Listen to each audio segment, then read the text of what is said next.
Hello, I'm Jorian Murray, and welcome to Good Things Happen, the show that invites changemakers and enablers to share their inspiring stories of progress.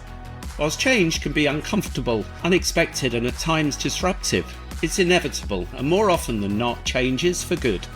We'll be hearing from people from all walks of life who have been at the forefront of change, including their journeys to get there and their motivations. Because when people work together for a common cause, good things happen. If I hadn't have been brave enough to make that decision to change direction, I wouldn't be sat here with a gold medal. We're more alike than we are different. I don't see myself as different or limited.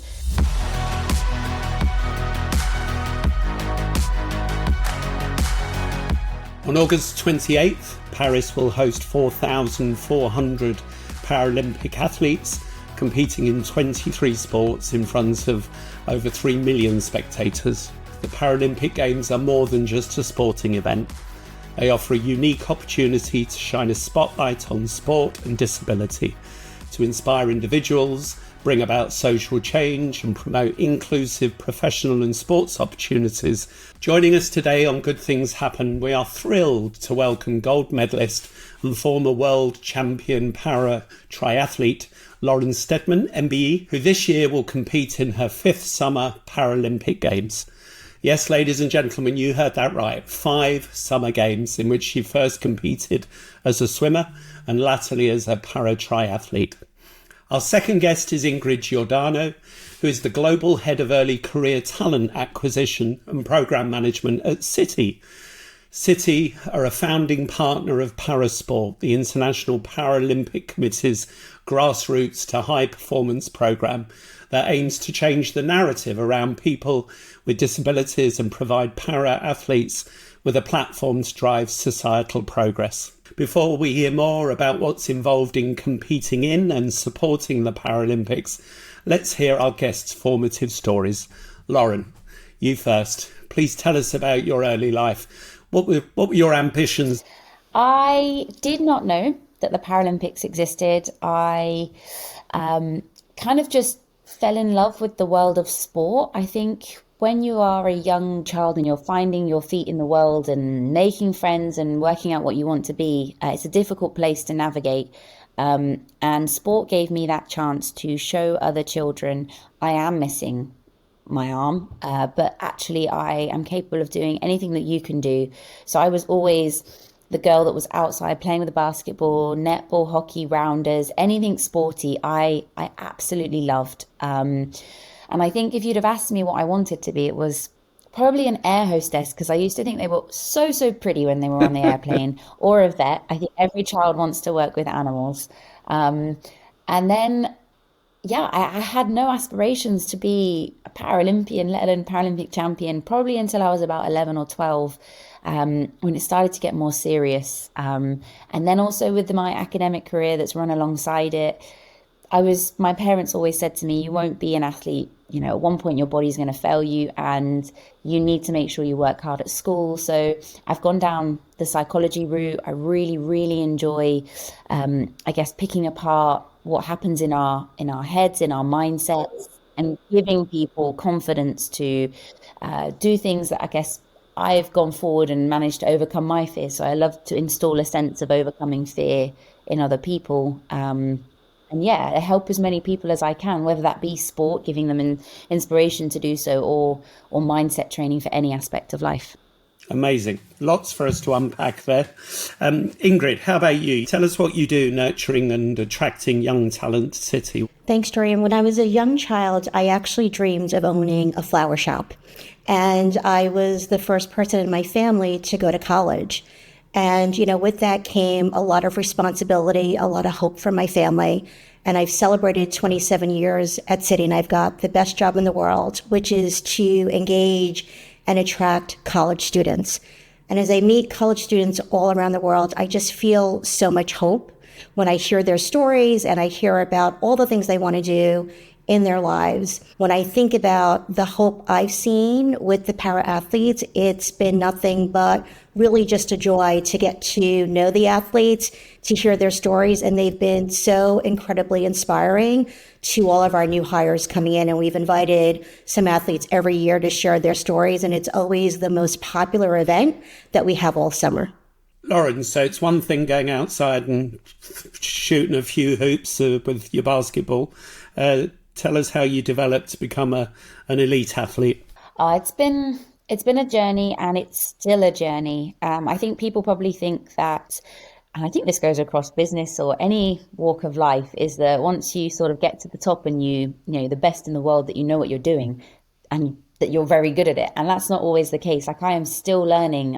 I've been in this now for 2 decades being an athlete, and I'm still learning so much about myself. So it's constantly changing. The parameters and the performance standards are constantly changing. So you kind of, I guess, learn to adopt this mindset that is one for growth and one for adapting and one for constantly pushing yourself, because you cannot rest on being at one point in time the best in the world, because it just continues to move.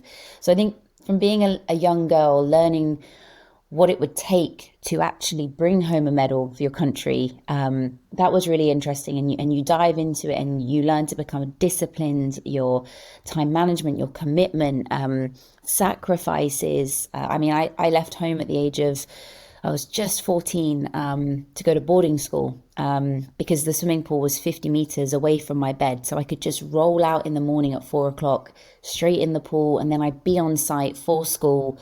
So everything becomes very well managed, very precise. I like to think I'm quite efficient with my time, but it definitely gives you change as a young person very quickly, because all of a sudden you're given responsibility and, I guess, pressure that you need to deliver. But my journey was full of adventure, full of, traveling the world, meeting people, and then being an experienced older athlete now, to network and to be a city athlete for me is, that was a dream when I was a young athlete, for a huge company to want to come and believe in me and work with me. So, I look back with no regrets, and I've had a really, really exciting career. And I think when I have a child, to go down the route of sport and what it installs in you as a person and the qualities and the traits, I think it gives you so many opportunities. Even if you don't choose to follow that path, it sets you up for life. So happy memories, one that's fulfilling, challenging, sets a spark in me. So, yeah. Ingrid, talk to us about the relationship between City and athletes, Paralympians particularly. What does City get out of it, and why does City do it? So, City had signed a global partnership with the International Paralympic Committee in 2018. And as I think about the athletes having participated in events in more than 30 countries and engaging with more than 45,000 colleagues, including the majority of all of our summer analyst and associate classes, I'm just filled with so much pride.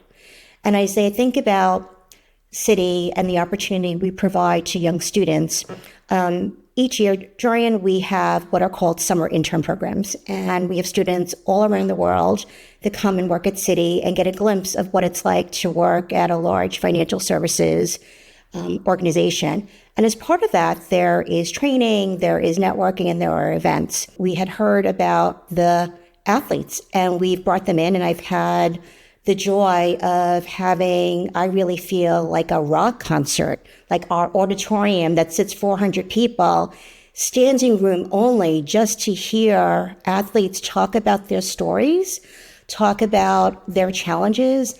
And the one thing that I've learned and I've heard from our interns is we're more alike than we are different.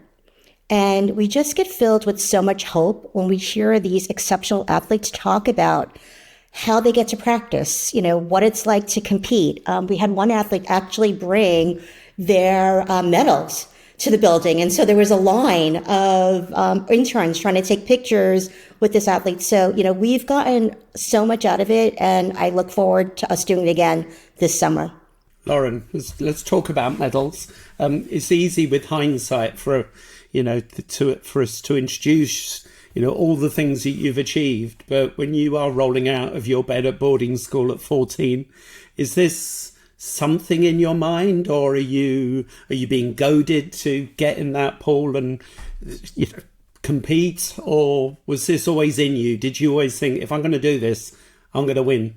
I think when you are a young athlete, there's a sense of naivety as well, in that you train and you have to believe you are the best, and you have to know that you're shaving off marginal gains constantly, because at the end of the day, there's only one gold medal, and every athlete that's going to go for that gold medal is going to have given everything they have. Like, it's not just a case of, oh, you turn up because you can turn up. So I think now that I'm older, I appreciate that. And my advice, if it was a younger athlete, would be that actually it's the journey to get to that given point. You are not based as an athlete based on one performance, because when you're getting to elite sport, like, it's down to the smallest of seconds sometimes that people take a gold medal versus a silver one. So when I look at it from a perspective as an older athlete now, you can appreciate actually how difficult it is to get a gold medal. But when you are that budding young 13, 14-year-old that's just starting a journey, that vision that you hold in your head is so, so powerful. We talk about manifesting things, and actually, as an athlete, when you're starting out, like, the gains that you make are huge because you're just starting out, but you learn all about how sleeping affects, nutrition affects, physio affects. And when I was a young girl, like, I don't think I quite realized what it would take to win. It took me 17 years to get a gold medal at the Paralympics. 17 years. Like, if you'd have told me that at the beginning, it would have been a bit like, oh my goodness, and I'm still going now, but it's like, I'm gonna work 17 years for one medal that's going to, like, define my title as Paralympic champion. And that sounds like a really big deal, and most people, if you told them it would take 17 years to achieve something, probably wouldn't do it. So when I look at it in that sense, the little girl, how brave she was to step forward and challenge the best in the world. And I didn't have the easiest start to my career as a swimmer. Like, I gave everything I had, and I would always just miss out on being on the podium. And I think there was a lesson there, in that sometimes your best isn't good enough, and that is okay, because you're not actually in your field that's what you're best at. So my transferring into triathlon was probably the best move I made of my career, and I was reluctant to do it because I'm a swimmer and I need to finish what I started in swimming. But if I hadn't have been brave enough to make that decision to change direction, I wouldn't be sat here with a gold medal. I wouldn't be sat here with all the opportunities that have come from that. So a lot of it is you need to take the opportunities when they're presented to you, and recognize the opportunities that are being given to you. So yeah, from being that naive little girl that just had that dream to having navigated it, it's been an interesting journey, and the cards fell in my favor.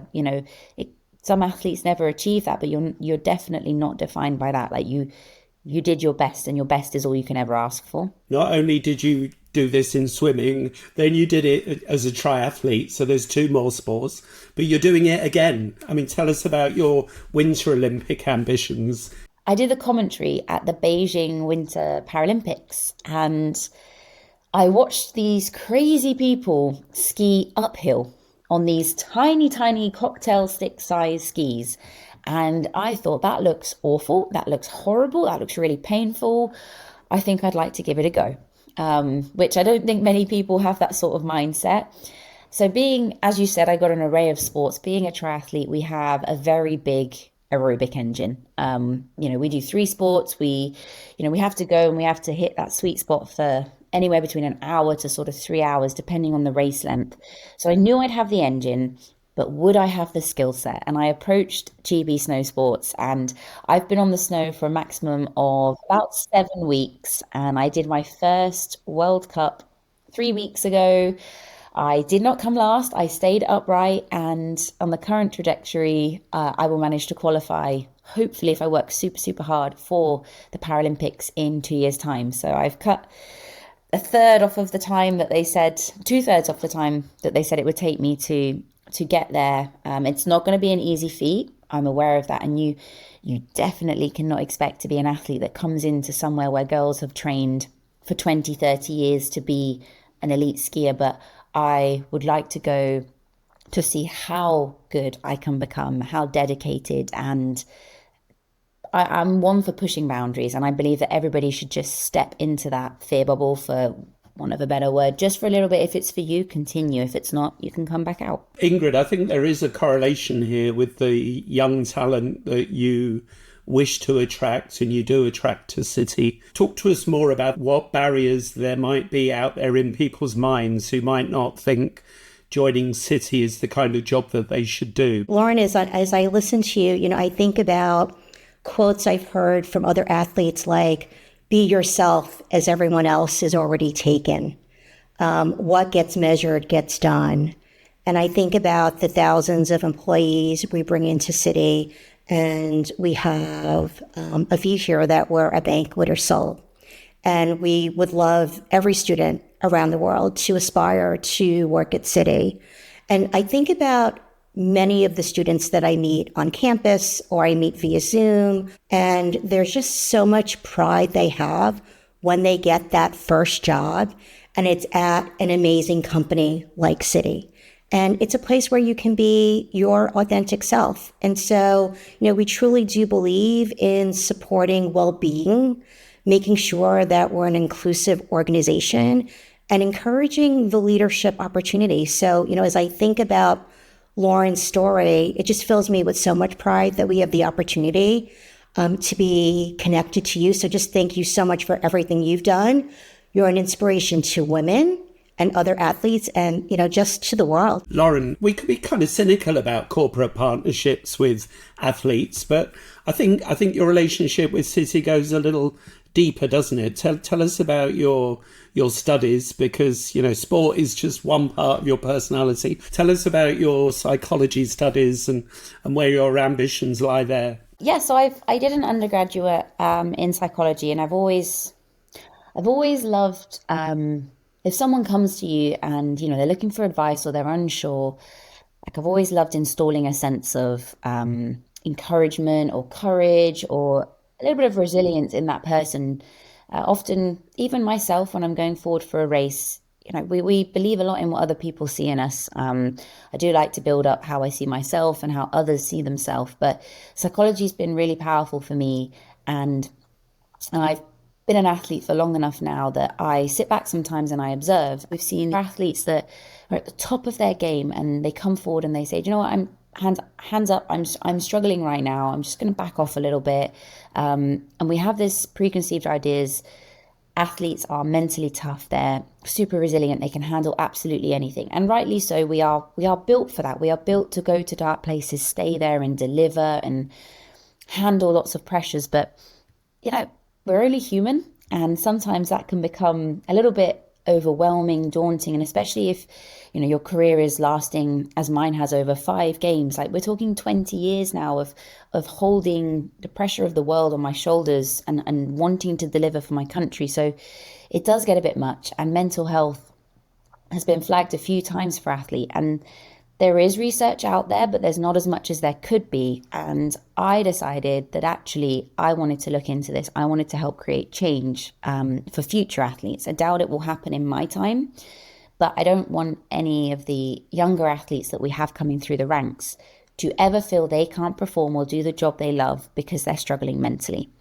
So I wanted to do a PhD to study or map out we're calling it the narratives of Olympians and Paralympians. So I'm just talking with athletes, I'm getting their perspective, I'm using this Olympic cycle that we're currently in right now to map out what it looks like over this year, the highs and the lows.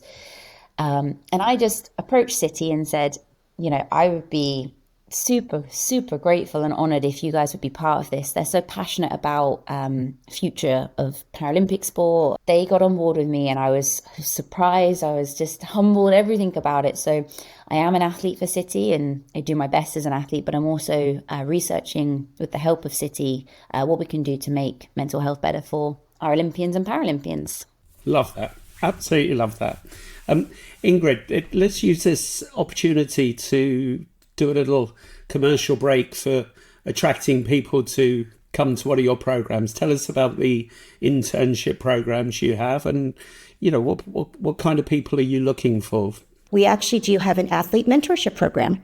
What we've learned are athletes that are going to school are busy practicing for various activities and at times are not able to participate in events that are recruiting related. And so we have created an athlete program where we have mentors, and those are people at our firm who may have been athletes at college, and they'll mentor students. And that's been a really great opportunity for us to be able to attract students.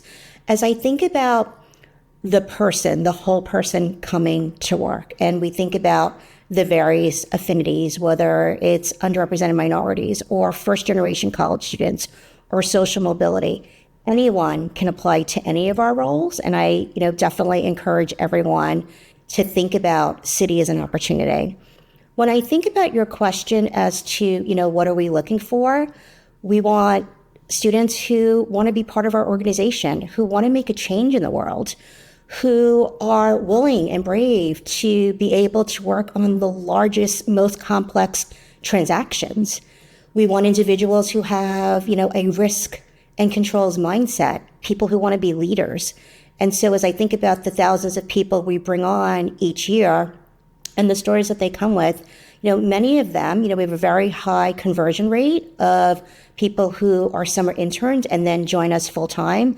And I think they all have choices. And, my personal humble opinion is they choose City because of the organization that we are. And so it's just been really fascinating for me, over 27 years to see people that, I had coached and mentored years ago being, running businesses here. It's just the most heartwarming thing. So Lauren, tell us about your training regime and give us an insight into your day. Well, I'm currently out here in Florida escaping the awful British weather. I've had people tell me that I think last week there was snow on the ground. So when you do a very outdoorsy sport, swimming, we do indoors, but I'm out here and got the most beautiful, clean 50-meter pool. I'm getting a suntan as I swim. To wear shorts when you are running and cycling and be outside on your bike. I think vitamin D and being in the sunshine, and I think the winter blues is a big thing for a lot of people, especially as for me. And when you're trying to be, a super duper athlete, it's very difficult in winter when it's getting dark at 4:00. It's not getting light until sort of 7:30. I'm out here and I'm getting in great mileage. So it's great just to be with a friend, be somewhere warmer. I've got a couple more training camps lined up before the games, just because, again, warm weather training and being, the UK is great, but it's not always the best for getting long mileage in without finding a traffic light that you have to stop at. So getting out to some islands that you can go for miles and miles, a bit of hands-on time with my coach. I have 2 weeks until I race my first race of 2024. I'll be out in Abu Dhabi. It's just what we call a training race, not tapering for it, just so my coach can be like, well, this is where we're at and this is what we need to do. As you rightly said, I think we're down to something like 27 weeks. So we're working on smaller numbers now. And it sounds like some people might be like, oh, that's a lot of time. But if you take into account any days off you have, any illness, any slower days because you've got a bit of a niggle, so time starts to eat away. So there's not much time left. But it's also exciting because things build up. Like I've done quite a bit more with City recently. I've got some other brand work and it's just the hype coming around. And I think this will be my 5th game. So my headspace is very different in that I'm embracing this journey. This may well be my last summer games. So actually, if this is the last time you toe a line wearing your country's colours, like let's enjoy this journey regardless of the outcome. And you've done it in many different continents. Once you're in the zone and you're competing, whether it's the track or the pool or on the road, does it all blend in, or do you need to get acclimatized to different environments? So before any games, your country will always do what's called a holding camp. So we are going to the south of France, I think about 10 days before the 28th of August, just to I guess we don't really need to acclimatize because France is very similar to the UK, and it's only an hour ahead. So again, time difference isn't a thing.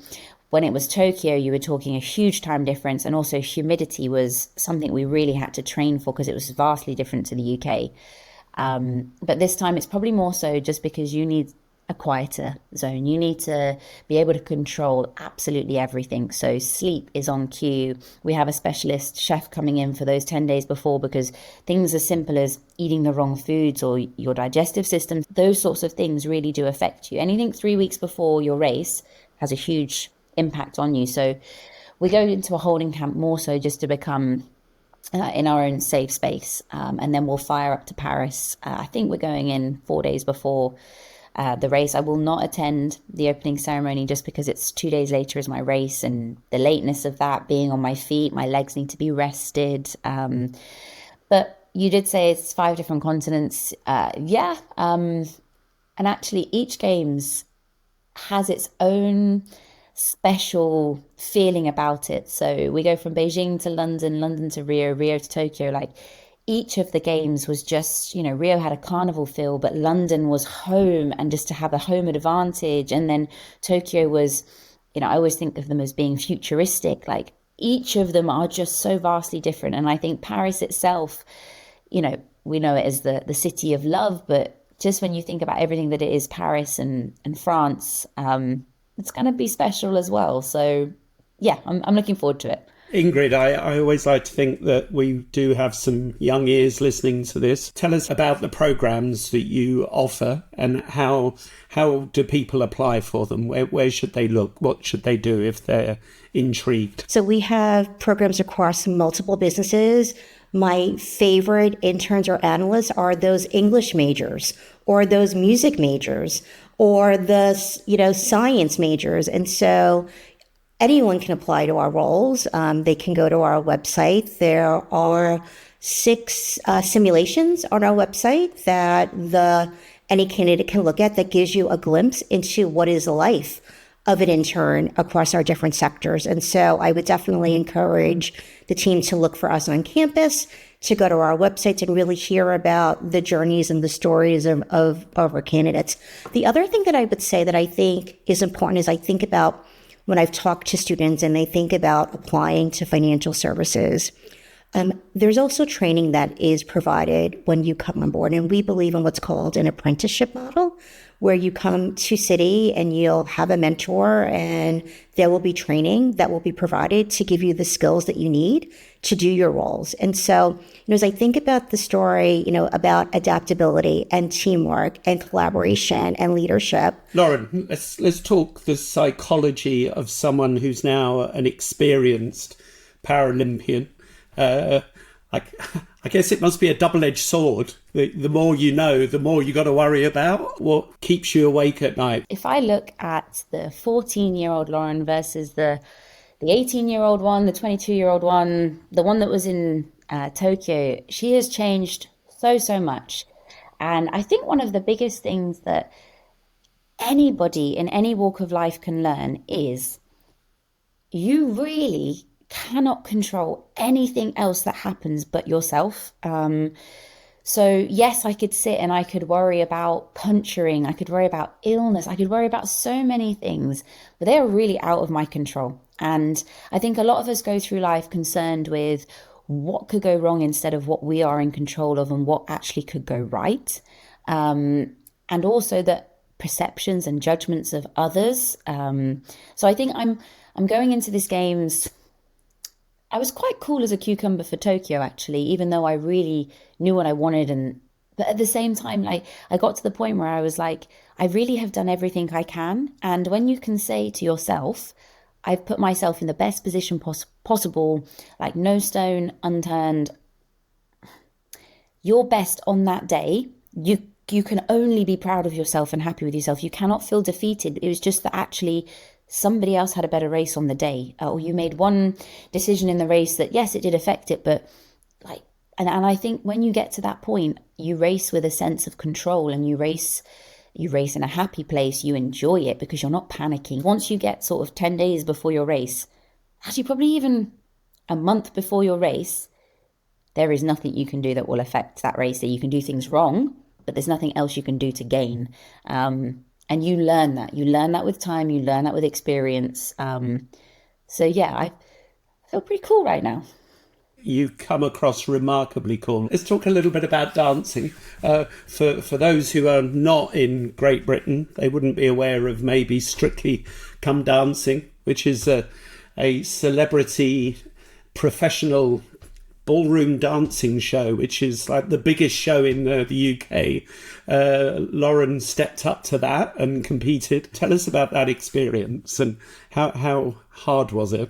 I can remember my management calling me and asking me, and my initial thought was, yes, this is going to be so much fun. And then I was like, oh my goodness, I've got to speak to my coach. And then I was like, what's he going to say? This was sort of September through to the following March that I needed to give up, not necessarily being an athlete, but give up the day job.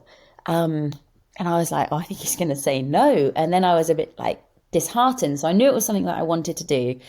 And I rung him and he was like, yes, like this is incredible. And, I was quite surprised because obviously he has a job to do as well, which is to make me the best athlete I can be. But we went in as a partnership and it was quite strange because I had the World Championships 4 days before the first Strictly live TV show. So I got 3 days less than everybody else to learn my first dance because my coach was like, that's the one thing I will say is you will train all summer as an athlete, you will go, you will take the world title, and then you will fly home immediately and you'll go into London and you'll dance. And that probably stressed me out more because doing a triathlon in the Worlds, that was fine. But giving me 3 days to learn, I think I had a waltz. I was like, I've never waltzed in my life. But actually, it was good fun. I found out that on week 1 as well, you can't get voted off because it's just like it's the first week. So even if I did a really bad job, I was okay. But the one thing I have learned about myself is, and I don't know if this comes from having one arm, and it's my personality, but I want to find out where my limits are. And I guess I've always had question marks on certain things. As a young girl, can I do this? Can I do that? I don't see myself as different or limited, but I think I've probably got question marks for myself. So going on Strictly was an opportunity for me to see, can I apply my skill set, my personality, my strengths to another walk of life? And I mean, I've got the furthest out of any Paralympic athlete that's been on there. So I got to the semi-finals and I was so, so proud. I was not the best dancer, but the one thing that Strictly, for me and my dance partner, we knew that I wasn't the best, but we stood for anybody at home that had ever doubted themselves or felt they had a physical limitation. And I don't mean disability, I mean somebody that's got a sore ankle or struggles to walk, anything. Like it was a sense of, that's what we wanted to represent, was this sense of an I can do attitude and hope. So we would go out and we would make the routines as risky as we could, or as challenging, as fun, and everything we could. And every week that we got through, we were just surprised is probably the first word that comes to mind, but then grateful that everybody was choosing to keep us in. So I had a lovely time on Strictly, and I'd like to think that I helped change a few perceptions and people's headspaces. And then I also decided to go on, we have a show in the UK called SAS Who Dares Wins. It's a TV show that puts you through, I guess, selection for what would be for our special forces. And it was kind of like going from the glitz and the glam and loveliness here to the opposite end, where we didn't shower for 10 days and I was really smelly and gross. But actually it was easier for me to switch into that headspace because it's very similar to sport in that you're stripped bare and it's just you versus you. So that was great for me. But again, I had so many question marks. As a 16-year-old girl, I went to a careers festival, when they say, go work out in your GCSEs what you want to become. And I always knew that I've got a quite dicey mindset, or I have the ability to be very focused and directed in whatever I'm doing in front of me. So I thought I'd be very good in the military, but I was told as a young 16-year-old girl that I wouldn't be accepted because I have one arm by all 4 of our forces. And I accepted that. Like I was like, okay, fine, well, that's valid. Like if you're going to go and do something, that's fine. So then when I went on this special forces show, I think it was more so a case of, I need to know because I believed that I would be a valuable asset. So I needed to know for myself that actually I was right and that those guys at the career festival were wrong. So when I got through the course and I passed it, and they congratulated me, it was a sense of, yeah, I knew that I would have been good at that and I had what it took. So that was a big sense of achievement for me. But I think it also encouraged other people that actually, I pushed a lot of boundaries in that. If you told me I could fall headfirst backwards 25 meters in a hovering helicopter into the sea, no, but I did. I just did it and I was really proud. And yeah. I was going to ask a really lame question of proving doubters wrong, but I don't get that impression about you. The two words that jump into my head listening to you is, what's next? What was the inspiration for all that you've wanted to achieve? I'd say I've literally had the best parents that a young girl or a young adult now could ask for, in that my parents have given and provided the opportunities. My dad has always said he'll give the advice. Whether I choose to take it or not is up to me, but he will always pick up the pieces if I choose wrong, which is a fail-safe parenting method, I'm sure. But actually, yes, I really enjoy representing the family name, Steadman, and all that we are. But I think it's more so a case of me being an overachiever. I'm starting to get to the point now, though, where I have achieved so much in my 31 years. There's a couple more things that I'd like to do, feats that I'd like to achieve. And when I'm an 80-year-old grandma, I can sit down and tell my grandchildren about that, one of them is to do Kilimanjaro, and I don't think I'd do Everest, but just some different things in life, just to experience them. But I just really enjoy the idea of pushing myself and my limits and experiencing things that people don't dare to do. And actually, I was, strange you say this, yesterday I was swimming along and I could see the moon as I was swimming. And about 3 years ago, I applied to the European Space Agency to be sent to the moon, just because I think that is just I know, and that classic Lauren, but I was looking at it and I was like, I would really love to go to space. What can I do to get there? But just because I think it would be so cool to do, so there has to be a point where I slow down. I do want to find the special someone and have a family and, be a great mum and all those things. And it's coming. I can feel it coming. But until that point, I definitely know that I'm just going to keep doing things that, are fun for me and challenging. You do them. I mean, most of us walk around thinking, oh, wouldn't it be cool if we did that? Maybe one time we can have a podcast call from the moon. If I get up there and I'm in a spaceship, we can do it from there, okay? You're on. You are absolutely on. Ingrid, tell us about the importance of having ambassadors like Lauren at City.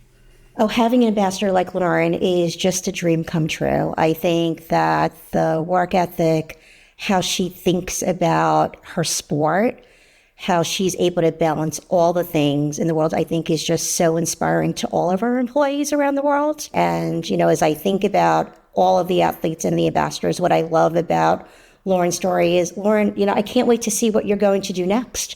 It's so true. Me too. Exactly. Thank you so much for joining us today. It's been an absolute pleasure. Lauren, best of luck in all that you do. I will be following your career even more closely than before. Ingrid, thank you for joining us, and it's brilliant all the work that you do at City. Thank you for joining Good Things Happen. On the next episode of Good Things Happen, City's Kristin Bitterly, Head of North America Investments, and Andy Sieg, Global Head of Wealth, will join me to talk all things wealth. City Group Inc., City and Parasport are not affiliated and are independent companies, though Parasport has a relationship with City as they are a founding partner of Parasport. The speakers' views are their own and may not necessarily reflect the views of City or any of its affiliates. All opinions are subject to change without notice. Neither the information provided nor any opinion expressed constitutes a solicitation for the purchase or sale of any security. The expressions of opinion are not intended to be a forecast of future events or guarantee of future results.